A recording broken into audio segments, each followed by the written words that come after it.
rukun dari dulu bangsa ini, penuh tepo sliro.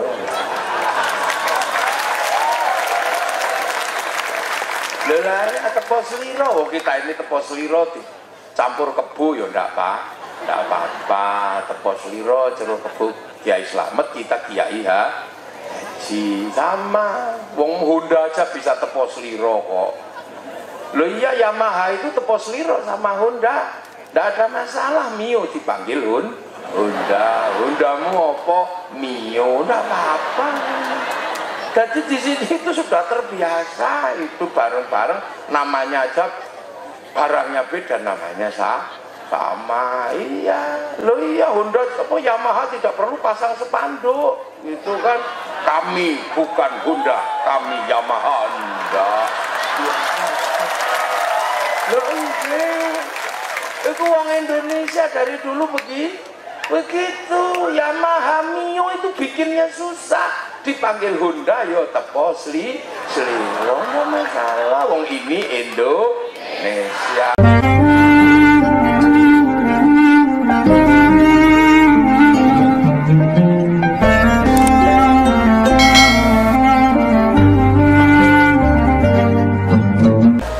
Kebagian hadis karena warisannya tinggal sedikit, hadisnya cuma dua.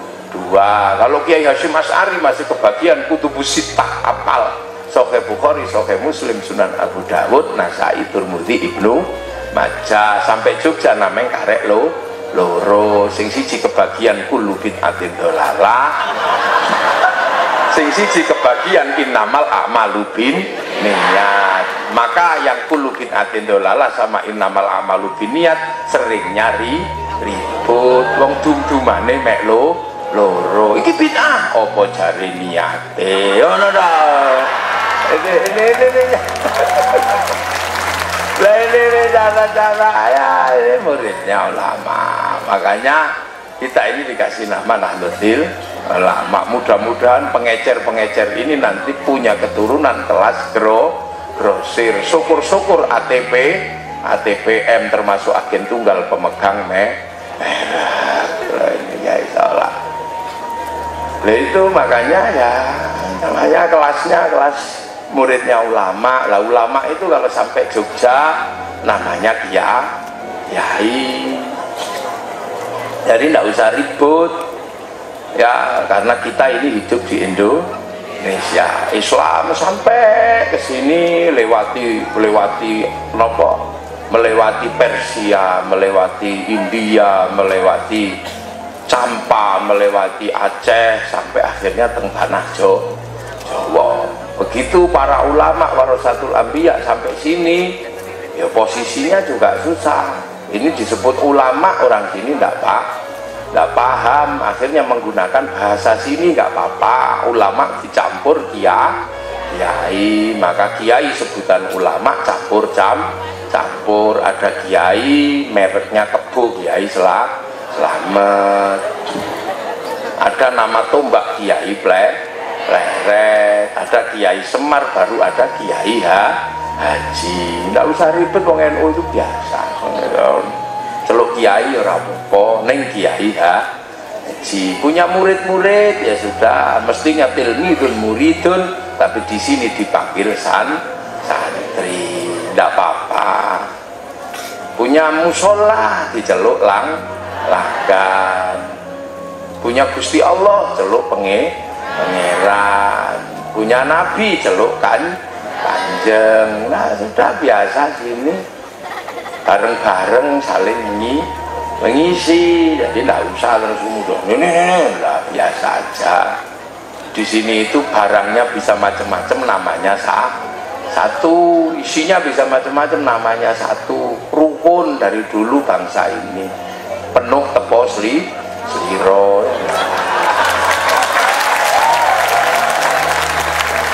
Lah tepo sliro, kita ini tepo sliro campur kebu ya ndak apa-apa. Tepo sliro jeruk kebu Kiai Slamet, kita Kiai Haji sama. Wong Honda aja bisa tepo sliro kok. Loh iya, Yamaha itu tepo sliro sama Honda, ndak ada masalah. Mio dipanggil Hondamu apa? Mio, enggak apa-apa. Jadi di sini itu sudah terbiasa, itu bareng-bareng, namanya aja barangnya beda, namanya sama. Iya, loh iya, Honda apa Yamaha tidak perlu pasang spanduk, itu kan kami bukan Honda, kami Yamaha. Enggak. Loh enggak, itu uang Indonesia dari dulu begitu. Yamaha Mio itu bikinnya susah, dipanggil Honda yo tepo seliro, nggak masalah, wong ini Indonesia. Iya, seluruh minuman botol itu ikhlas dipanggil aku. Wah, padahal ada mereknya Ades, itulah tepo seliro. Kok susah kita itu. Enggak, ya Allah, seluruh mie instan dipanggil sari mie, nggak perlu bikin spanduk, kami nggak mau dipanggil sari mie, nggak apa-apa, toh keluarnya sari mie, padahal belinya biasa aja, nggak ada ulah. Seluruh pompa air ikhlas disebut seluruh pembalut ikhlas disebut ya itu biasa aja ini Indonesia. Makanya kalau bulan puasa nggak usah curiga sama ibu-ibu, karena ibu-ibu itu perlu dicurigai, karena paling iseng kalau lebaran. Bungkusnya kowan, isinya rengginang. Mang tanglet ya Asyari dalam sawan ini ya Asyari bungkusnya kowan, isinya rengginang marning. Nah itu jadi kita ini di Indonesia, makanya NU tidak ada masalah, itu biasa aja. Nah itu loh, jadi makanya kita ini dari dulu terbiasa berbeda-beda tetapi tetap satu. Nah ini kan ini Indonesia, dan itu terbiasa di jajaran muridnya ulama. Makanya NU itu biasa aja bergaya seperti muridnya ulama. Karena apa? Kita diajarkan ilmu ahli sunnah wal jamaah. Ahli sunnah wal jamaah lah yang jangan gini. Nah agar kita ini nggak lupa bahwa kita muridnya ulama, diajari untuk tidak lupa masa lalu. Makanya kita ini masa lalu kita ingat. Dan itu pelajaran NU, sampean dimanapun jangan sampai lupa. Sampean ini muridnya ulama, ada hal-hal yang sudah dikerjakan oleh ulama sebelumnya. Makanya agar kita tidak kepaten obor, kita bikin harlah, kita bikin khol, kita menceritakan sejarah para pendahulu. Oh sahabat, ini dulu yang dikerjakan oleh sahabat. Waktu pindah dari Makkah, Madinah, ada yang pindah ke Basra, ke Persia. Oh ini kita tahu sejarahnya lah. Di Persia Islam ketemu dengan namanya ajaran Majusi, ajaran Majusi, karena di sana ketemu raja besar namanya Raja Rustum. Orang Jawa menyebutnya Rustam. Raja Rustum ini agamanya Majusi, penyembah api, yang mampu mengislamkan Sayyidina Ali. Maka kemudian mengambil menantu Sayyidina Husain, Raja Rustum, lahir Sayyid Ali Zainal Abidin. Lah karena Raja Persia yang tadinya Majusi masuk Islam, maka kemudian meninggalkan ajaran Majusi. Ajaran Majusi punya peribadatan, namanya peribadatan menyembah api. Api Majusi ditaruh di bangunan tinggi, namanya Manaro. Makanya begitu masuk Islam, bangunan tingginya tetap ada, apinya dibuang, maka depan Masjid Persia ada Manaro. Semenjak itulah seluruh dunia Islam pengen bangun Manaro di depan masjid, sampai Yogyakarta namanya Menoro. Nah kita nggak perlu ributkan Menoro. Ini santri pasti tahu sejarahnya itu. Kemudian di situ ada peristiwa terbunuhnya Sayyidina Husain di bulan Asyura. Maka santri-santri mengenang peristiwa bulan Asyura, menyebut bulan Asyura dengan sebutan bulan Suro. Makanya santri di Yogyakarta kalau bulan Suro bikin santunan anak yatim. Kenapa? Karena memperingati terbunuhnya Sayyidina kusen, termasuk tidak mantu orang Jogja itu adalah tradisi santri, karena itu bulan duka jangan bikin pesta ora. Makanya bulan 1 Suro di Jogja ada muter beteng 7 kali tanpa ngomong. Ini bulan duka, ojo kokean cangkem ngono toh maksudnya. Nah ini kan cara-cara mengenang sejarah nenek moyang.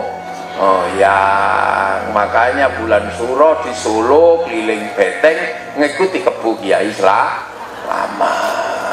Terus kalau taeknya keluar diusap-usap sake. Maksudnya ini bulan duka, jangan bersolek, jangan berdandan. Tapi bagi yang tidak mengerti dan tidak suka dengan tradisi santri, mengatakan ini karena tahayul, percaya Nyi Roro Kidul mantu. Itu cara olok-olok santri yang mengenang masa lalu. Lah sing olok-olok seperti ini pertama siapa? Belanda. Itu huak pertama yang dibikin Belanda.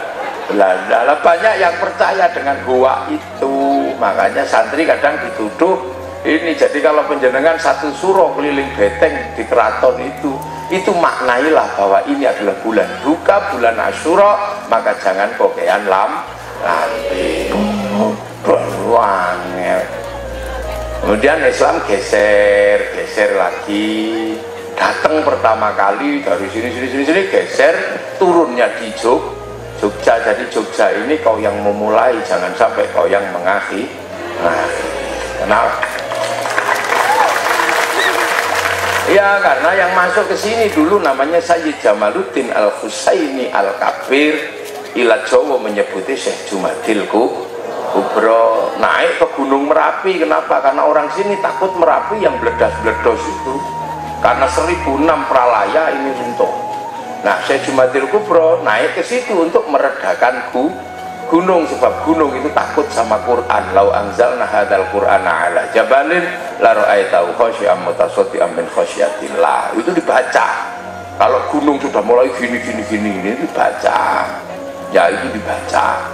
Lah makanya Mbah Marijan juga baca itu kalau gunung sudah bergerak, dibaca sama Mbah Marijan. Terjemahan ayat itu dibikin kidung, namanya Kidung Kacer. Kenapa? Karena Syekh Jumadil Kubro Mbah Marijan nggak bisa baca surat Al-Hasyr, keluarnya kacer.